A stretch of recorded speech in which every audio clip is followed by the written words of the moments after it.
Too many of us are surviving, not thriving. And there's good reason for that. As my guest this week, Byron Morrison, explains, our brains want us to stay the same because what we've done so far has kept us alive. Unfortunately, what got us here isn't what's going to get us to the next level and allow us to achieve our big dreams and goals. So how do we break free from these mental barriers and not look back on our lives with regret? In this conversation, Byron shares powerful insights and action steps that we can all use to get unstuck and to become the people we want to be. Thank you so much, as always, for listening. Welcome to the Impostor Syndrome Files. My name is Kim Menninger, and as an executive coach and former high-tech leader, my personal mission is to help professionals overcome imposter syndrome so that you can advance your career with confidence. Each week, I interview a new guest who brings a powerful perspective to this conversation, including personal stories, best practices, and new insights. The more we talk about this issue, the more we destigmatize imposter syndrome, recognize that we're not alone, and empower ourselves to access the tools and resources that can help us and those around us. Thank you so much for listening and for sharing with others you think would benefit from this conversation.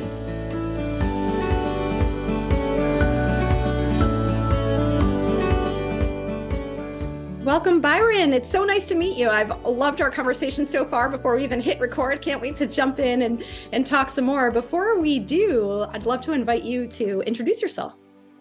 Hey, so firstly, thank you for having me here. I'm excited to be joining you today. And as you said at the beginning, my name is Byron Morrison. I'm the author of Maybe You Should Give Up. And I'm also a mindset and performance coach. And over the last decade, I've helped CEOs, entrepreneurs, and business leaders in 15 countries to really become who they need to be to get to the next level of success. So I'm excited to dive into that today. Yeah, I can't wait to hear more about your book and how you think about this topic. Before we do that, can you tell me a little bit about your story? How did you get to this point where this is the work that you're doing? So for me, it all started over a decade ago. I was at a point in my life where, to be honest, I was quite stuck. Like, I knew I was capable of so much more, but I was burnt out in my career. I was overweight. I was struggling with confidence, and I was just very much falling short of my potential.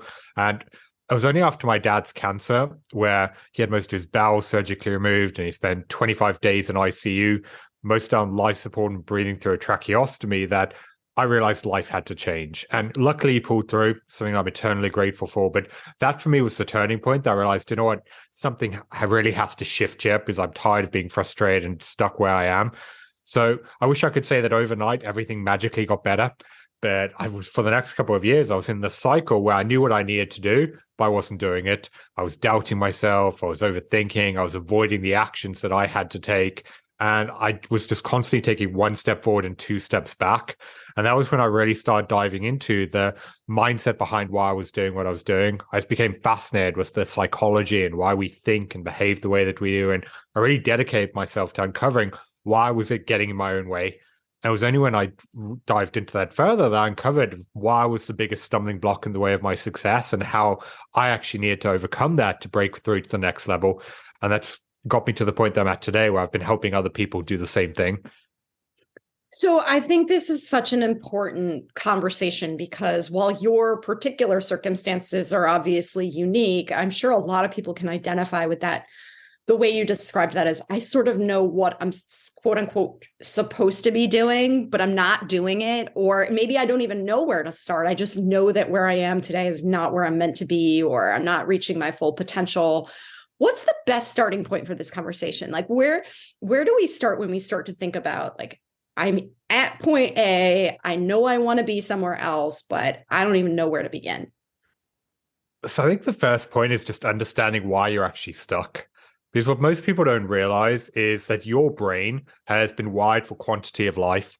And what that means is it's been programmed in a way that it wants to survive. It doesn't want to thrive. It wants to keep everything the same types of relationships, same amount of weight on your body, the same amount of wealth, happiness, and joy. The reason why it wants to keep everything the same is everything in your past has been survived. Whereas your goals, your dreams, your aspirations, the life that you want, it's all new. And that's why it brings with it an inherent risk. And that's why even though you may be unhappy in your situation right now, your brain takes comfort in what it knows because it wants to keep you alive for as long as possible. And this is why whenever you're trying to push yourself to move forward, it sabotages you by filling your head with doubts of what if you're not good enough? What if you fail? What if you get rejected? It puts all of these mental barriers in your way because it wants to keep you stuck where you are. And this is why you have to recognize that story in your head is designed in a way that it wants to keep you here. And this is why you're never going to be able to move forward with your life until you start changing the way that you think. And the first step in that is becoming aware of what are those mental stories and why you're actually getting stuck in your own head. This is so amazing because this is exactly how I think about imposter syndrome too, is I often describe it as this anxiety, right, that's rooted in that brain response to a perceived threat. So if I'm going out and I'm taking on a new role or I'm stepping outside of my comfort zone in some way, my brain's going to say danger, right? Alarm bells are going to go off. And then I'm going to start telling myself the story that I'm not good enough so that I stay stuck in the comfort zone. So they don't expose myself to this potential threat. And so this is obviously a really powerful force. And there's a reason for it. I don't think we want to necessarily get rid of it. We appreciate that natural survival instinct, but how do we reconcile that with the fact that we want to do more, that we want to challenge ourselves? There is a logical part of our brains that say, I want to continue to grow. I want to take these risks, but this sort of anchoring force of no, don't go out there, don't do anything different can be really overwhelming. So where's the opportunity there? Yeah. So for me, one of the biggest reasons why most people don't achieve their goals is they focus too much on what they want and they don't figure out who they need to become in order to make it happen. And the reason why this is so important is every new level of success requires a new level of you, which is why your current habits, your behaviors, your way of doing things that got you to where you are isn't going to get you to the next level. And if anything, they're the very reason why you're stuck. And this is why everyone listening to this right now, if you're struggling to break through to that next level, you really need to figure out who is the version of you who's actually got there. Like, you might want to close your eyes, visualize it, just think of the person who's actually achieved the goals that you want, and then ask yourself, what did they do to make that happen? What habits did they develop? What routines did they create? What non-negotiables did they follow through with every single day that helped them to get to where they are? That's going to give you a roadmap where you can then figure out, okay, these are the exact changes I need to make in my life to actually become who I want to be. But then the reason why this is so powerful is anyone can take action on the days they feel motivated. It's what you do on the days that you don't that's so important. And this is why you need to start pushing yourself to show up as that version of you in everything that you do. And the way I tell my clients to do this is whenever you're faced with something where you're facing that internal friction, you've got to stop and ask yourself, what would the person I want to become do right now?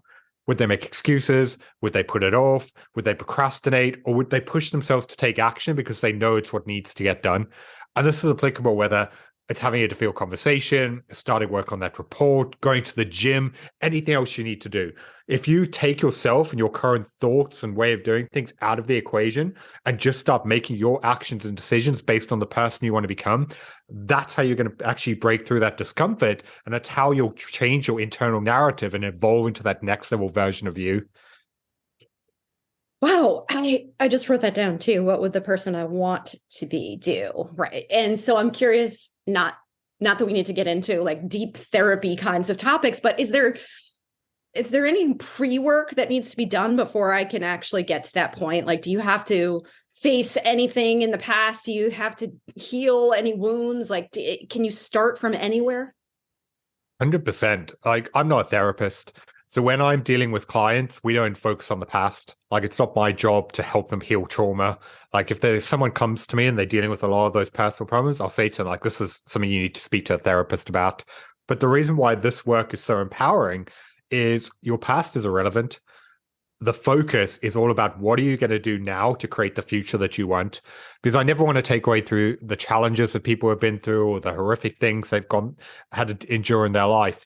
But the reason why a lot of people are stuck is they're holding on to that. They're reliving it in their mind. They're beating themselves up. They're dwelling on what they did or didn't do. And the whole point of the work we're talking about here is recognizing you can't change what happened. What's done is done, but you can make a decision right here and now that you're going to do something different. And it's incredibly empowering when you make that choice of, you know what, I'm going to let this go and I'm going to move forward. I'm going to use all of that as a catalyst that I needed to go through to get me to this point right now that I'm ready to actually jump to that next level. That's how I've really found a lot of people just let the past go, because so often the reason why we hang on to it is because we're just mentally still living there. And when you start really embracing the present and be like, okay, what action do I need to take today? That's when you can set yourself free. Can you share, whether it's your own story or stories of some of the people that you've worked with, can you share some of this in action? I'd love to hear kind of how it plays out in practice. Yeah. So because the theme we're talking about today is imposter syndrome, I've got a really great client example of this. So I had a CEO come to me a couple of years ago who his business was scaling, things were going really well, but he was just being crippled by self-doubt. Like he just had so much imposter syndrome over the fact that he didn't believe that he was a good leader and he couldn't inspire his team. And we started breaking it down because we had to figure out, okay, where is this actually coming from? This wasn't about opening up old trauma, but we just need to have a conversation about, okay, what's happened to get him to take on this thought pattern? And we traced it all the way back to the start of his career. Because for him, he uncovered that when he first got put into a managerial position, he completely floundered. Like it was a really toxic work environment. Everyone was blaming each other. Like people were not getting on the same page. And the project he was put in charge of was a complete disaster. And for him, that just shook his confidence so much that he made a decision then and there that he wasn't a good leader. And as we started tracing it through the trajectory of the rest of his career, he had so many other examples where he'd led teams to great success. Like he'd scaled the company, he'd had other projects and other businesses he's worked on.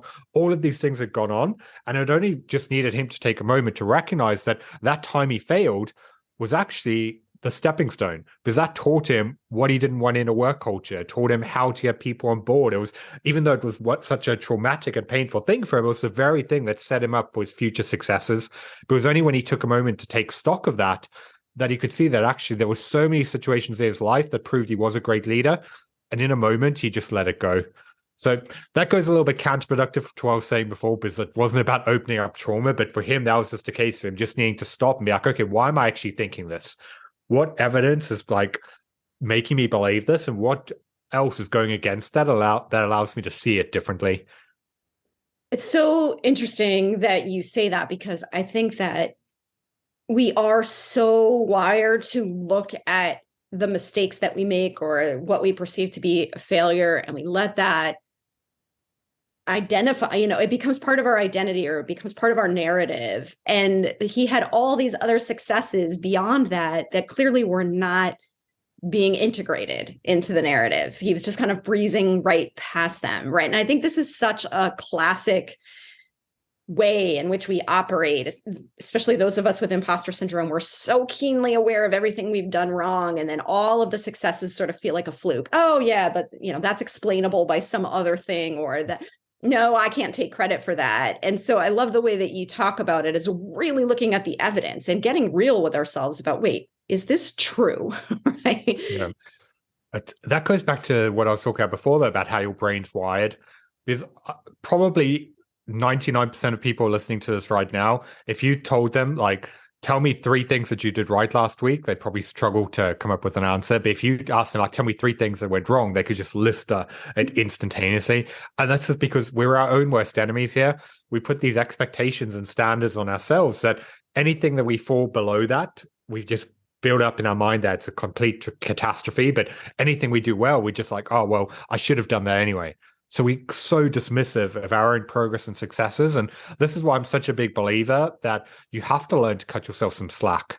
Because while being your own harshest critic can be a fantastic motivator, if you're someone who never feels like what you do is enough, and you're always beating yourself up and dwelling on what went wrong or how you didn't get it that 1 or 2% better, you're never going to be happy. Like you're always going to live your life where you're going to be questioning your self-worth and feeling like you're not enough.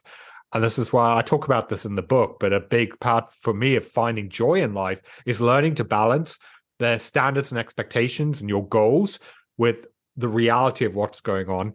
It's knowing when you can go to bed at night and be like, you know what, it wasn't perfect, but I did enough. I showed up, I did my best, and being at peace with that.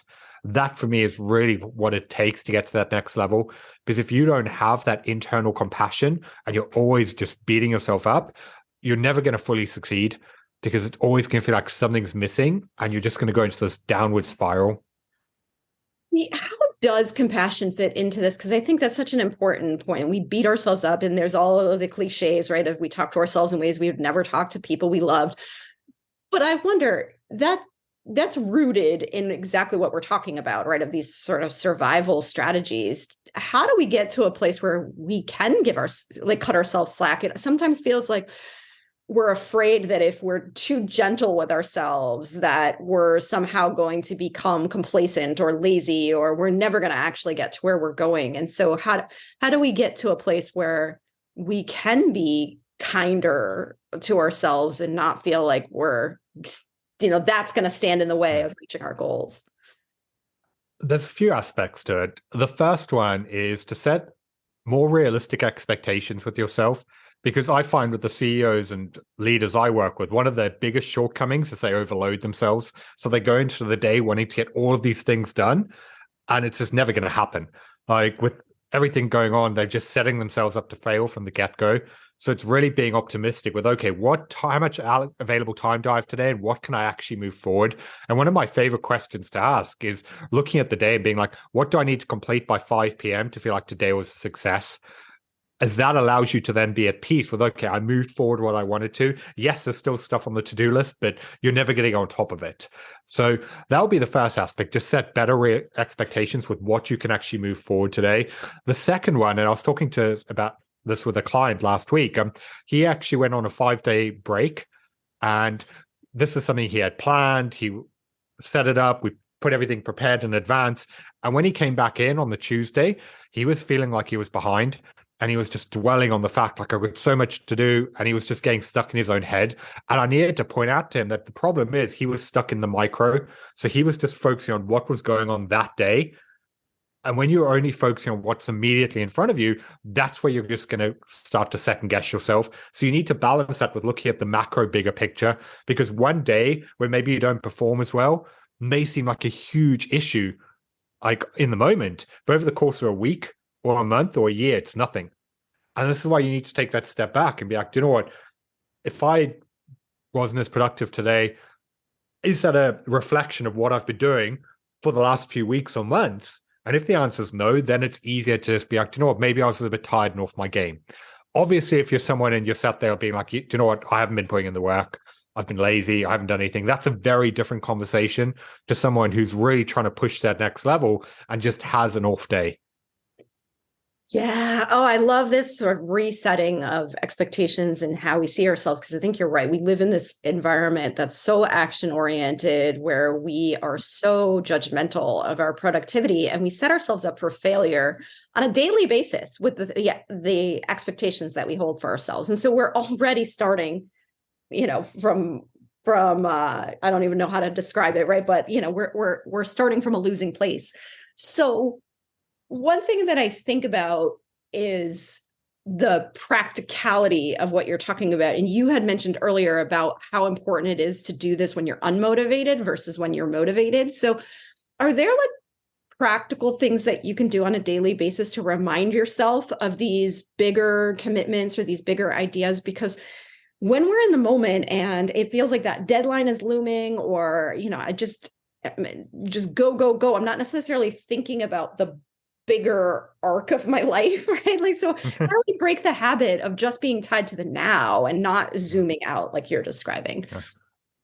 I absolutely love this question, because like one thing I do with every single client is I push them to every morning to take 30 seconds to reflect on their goals. Because most people, if you think of like New Year's resolution as an example, they go into the year, they're really motivated. They're like, this is what I want to do. And then life gets busy and they forget about it. And then 3 months later, they're no further along.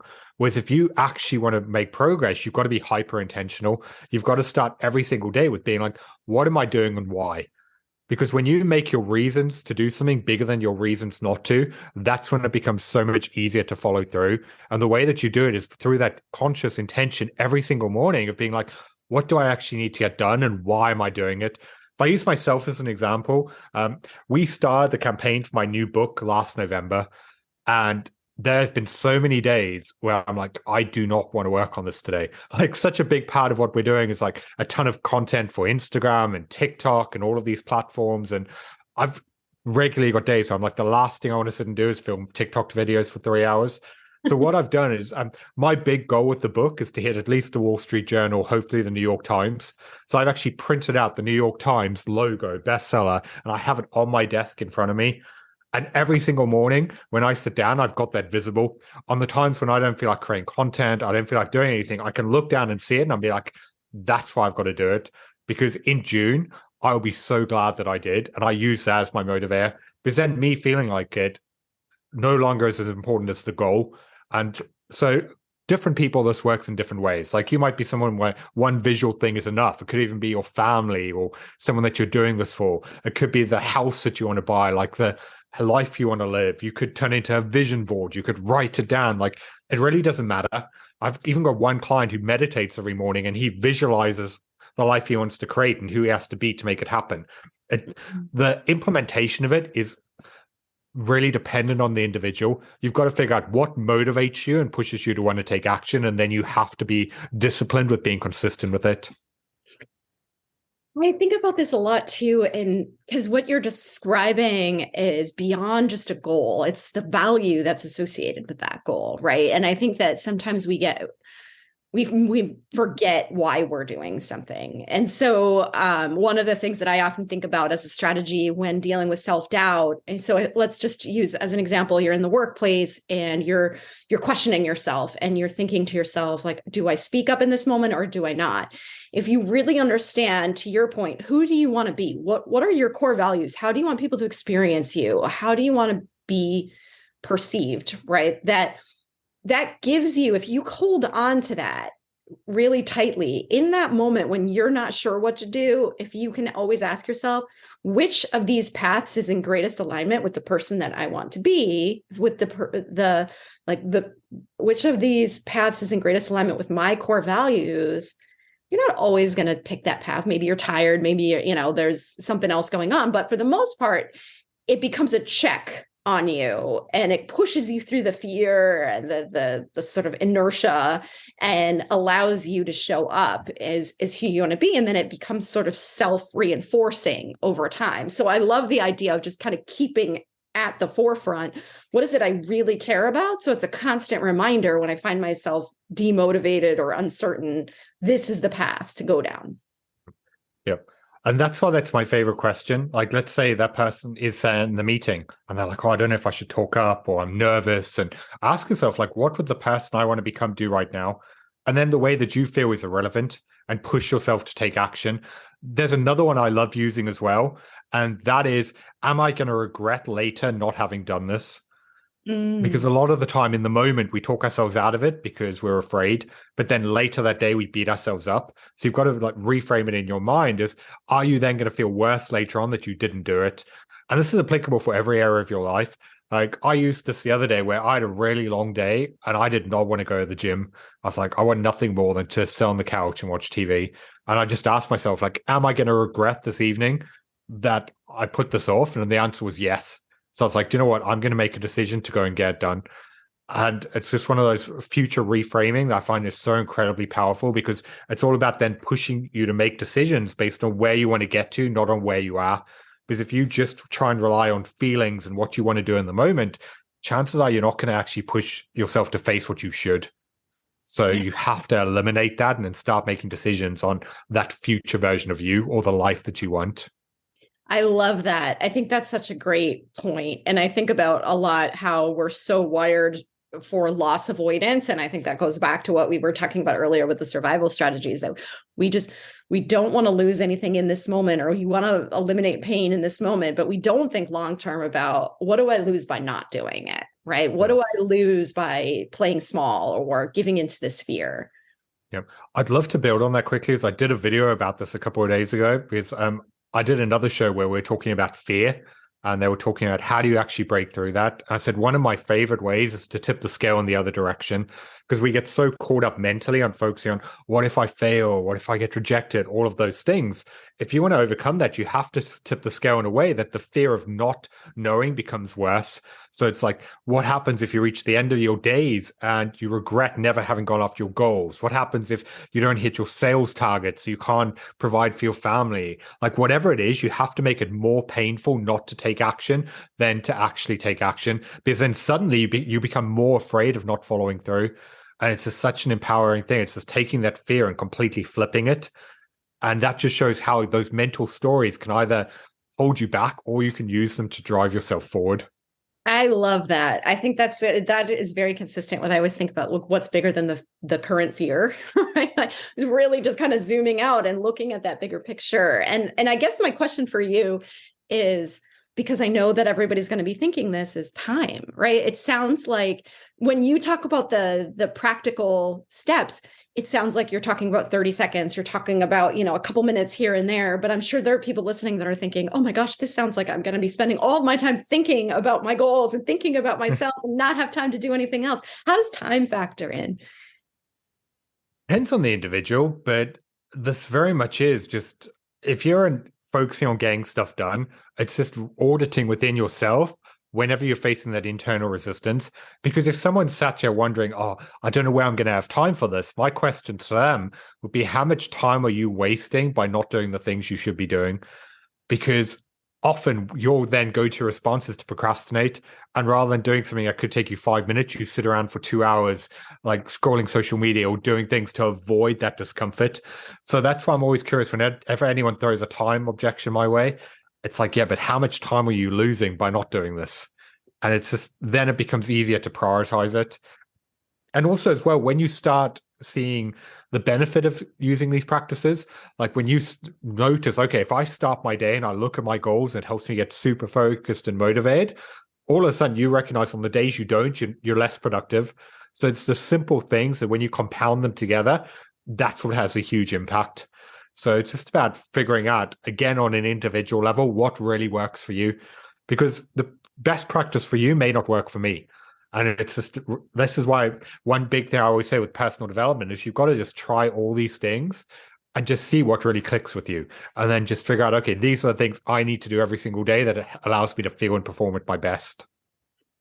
I think that's such a great point too, because if we're identifying with what you're saying, then obviously the current way of doing things isn't working for us.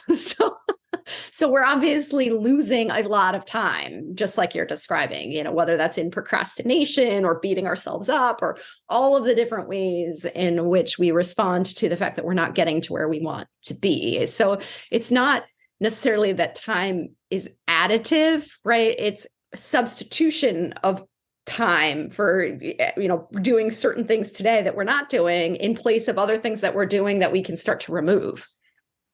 Yeah. And it's also just going back to being a little bit honest with yourself about what's really going on.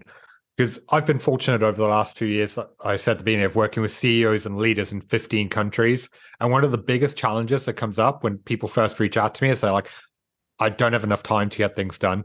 Like, I had an application call recently with a guy and he was just like, I'm so busy. I have no time for anything. Like, he was working like 70-hour weeks, and we broke it down and he was losing a good 6 hours a day just to procrastination. He'd like sit on YouTube, he'd avoid things.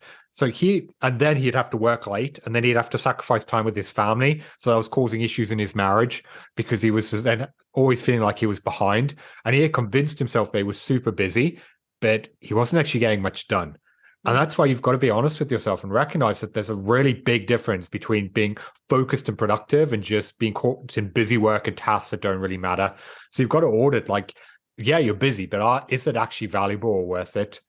And it can be a tough pill to swallow at first, but when you can recognize that maybe it's not a time problem, maybe it's an effectiveness problem.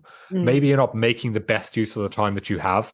And when you can own that, you can be like, okay, I need to overcome these things. That's how you can start getting it under control. I think that I love the use of the term auditing, because I think so much of how we spend our time is unconscious. We're not really thinking about it, and we are creatures of habit. Unless you start to actually think about how you're spending your time and the quality of that time, we don't necessarily you don't necessarily see the ways in which we're wasting time. That goes back to what I said before about getting stuck in the micro, though, because when you're someone who's in a busy job and a career and you've got family and all these things going on, you're stuck in the day to day. So your focus is just trying to survive. And this is why you have to look at that macro picture. You need to take a little bit of time at the end of the week and just look back and be like, okay, what did I actually do this week? What tasks did I get involved in? What projects did I work on? What conversations did I get pulled into? What fires did I get focused on that I probably shouldn't have? And just look back and be like, okay, based on that, what do I need to commit to not doing anymore? Like people get so caught up creating to-do lists, but one of my favorite is creating a not to-do list. It's the things that you're going to commit to no longer doing going forward. Because I regularly have clients come to me and we audit what they're doing. And just by going through and figuring out what's busy work, what doesn't matter, what shouldn't they be doing, we often remove over 50% of the stuff that they're doing because it doesn't actually matter, or it should be delegated to a member of their team or handed off. But they don't do it because they haven't stopped to think about it. So it's like, yes, that 15 minutes may seem like hassle, but that can save you hours every single week. That's amazing. I'm curious because you mentioned 15 countries. Do you see any cultural differences? Is there anything that you notice in certain countries that you don't see in others? Not really. The mainly one is kind of like Middle East, where their working days are a little bit different. So you've got to be a little bit more flexible because they do kind of weekends or Friday, Saturday, kind of in Israel side of it for like the tech guys I've worked with there. But culturally, like people are people. Like at the end of the day, it's like a lot of the time it's just understanding why you're thinking what you're doing, because we like to think that we're all so different, but internally we have so many different similarities. And that's why I think a lot of the time we just build up issues in our head, whereas actually if we start cutting, it goes back to like cutting yourself a little bit of slack and just slowing down and being like, what's actually going on here? But also from my experience, like with my kind of exposure to people, it has been very European, North America. So I haven't worked too much in the Asia and Africa side of things. So there may be cultural differences that I haven't been exposed to there. But for the kind of Western countries I've been involved in, it's been very much kind of across the board, similar challenges going on. But I think that's why it's so important to hear the stories that you're sharing, because I think we often do feel like, well, my situation's different, right? Yeah, maybe there are other stories out there, but I'm the exception. Whereas after a while, you start to realize there are more similarities than there are differences. Yeah. But this goes back to the issue. And I think a big part of this is driven by social media, because so many people live their life scrolling and comparing themselves to others, and then they feel bad about their own situation. And this is why anyone listening to this has to recognize that whether you go on LinkedIn or Facebook or Instagram, like people are only putting up what they want you to see. So you're essentially comparing your life to someone else's highlight reel. But not only that, people also generally only post the positives. So this is why a lot of people feel like they're alone in their challenges, because they're like, oh, everyone else has got this great, amazing life. And of course, that's what you're seeing. Like if you go on LinkedIn or any other platform, you're just scrolling through, it's all wins and positives. So you're just like seeing the segment of whatever it is on that day of the stuff going right in those people's lives. So that's why you feel alone. And this is why I've aimed in my content to be such an open book of being like, these are the challenges I have gone through that I'm currently going through, and just try and share some of my own story. Because I know back when I was starting out, I felt like I was the only person going through these problems. And now at this point of working with so many different people, I've seen that with every single person struggling with self-doubt, with worrying about if they're good enough, with worrying about what everyone thinks about them. It's such a universal thing, but because it's uncomfortable, we don't talk about it. So that leaves a lot of people to feel isolated in something that is very much around the globe, every single person problem. Yeah. Oh, it's so true. I love that comparing your real life to somebody else's highlight reel, because I do think that we all think everyone else has it all put together and we're the only ones and there's something wrong with us. But just knowing that everyone else is feeling the same way will hopefully create a little bit more comfort and security. I have a question for you. Can you talk a little bit more about your book and why you named it Maybe You Should Give Up?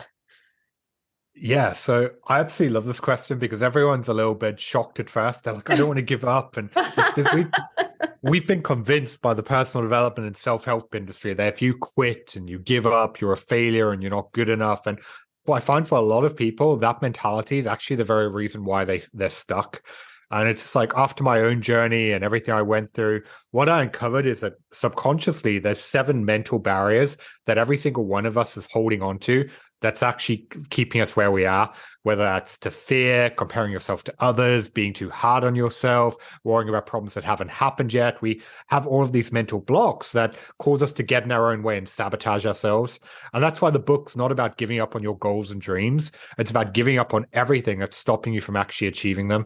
So ultimately, it's a book about empowerment, about helping you break through everything that's stopping you from getting to the next level of success and creating the life that you want. Oh, it sounds amazing. I can't wait to read it. I really am really excited. When is it going? When is it getting published? Where can people find you? So the book's out June 27th. It's available now anywhere that you can order books. And people can find out more about me at byronmorrison.com. And I'm also active on LinkedIn, Instagram, Facebook, and TikTok. Just search for author Byron Morrison and I'll come up. Thank you so much for this amazing conversation, Byron. I have no doubt it's going to be helpful. It's so nice to be able to pick apart what's getting in the way so that we can rethink it and just be more intentional about how we're operating within our lives. I just don't think we give enough thought to it. Yeah, 100%. There's one final thing I'd just love to add in quickly that I just really wanted to include on the topic of imposter syndrome, because a lot of people see imposter syndrome as a bad thing. But the way I see it, if you don't have at least a small element of imposter syndrome, that's a sign that you're playing too small. Because so many people see it as this thing that they're not good enough, whereas actually that growth and the success you're trying to get to, that means you're moving in the right direction. So therefore, imposter syndrome is only a bad thing if it paralyzes you. Whereas if you use it as a auditing self-awareness tool of either, okay, have you got imposter syndrome because you need to put yourself in more situations to grow your confidence, or do you need to do it to develop a skill set, figure out where it's coming from, double down on that, and that's how you're going to improve. So I think it's just that reframing of a lot of people see it as a bad thing, but I see it's just a sign of growth. I love that. I completely agree with you. I sometimes say that I think about that myself, is if I'm getting a little bit too comfortable, if I'm not feeling any self-doubt, that's a signal that I need to be stretching myself a bit more and looking for that new challenge. So thank you again, Byron. This has been so great. Thank you for having me here. Thanks so much for listening to the Impostor Syndrome Files. If you would like to continue this conversation in a safe and trusted space, I would love for you to join my virtual discussion group every Thursday at 12 p.m. Eastern. For the past several years, the group has been limited to women, but it is now open, regardless of gender, to anyone who is interested in exploring and troubleshooting common workplace challenges, building better awareness of ourselves and others, and becoming more inclusive allies at work. Check out the show notes for more info on how to find us, and please join us next week for another episode of the Impostor Syndrome Files.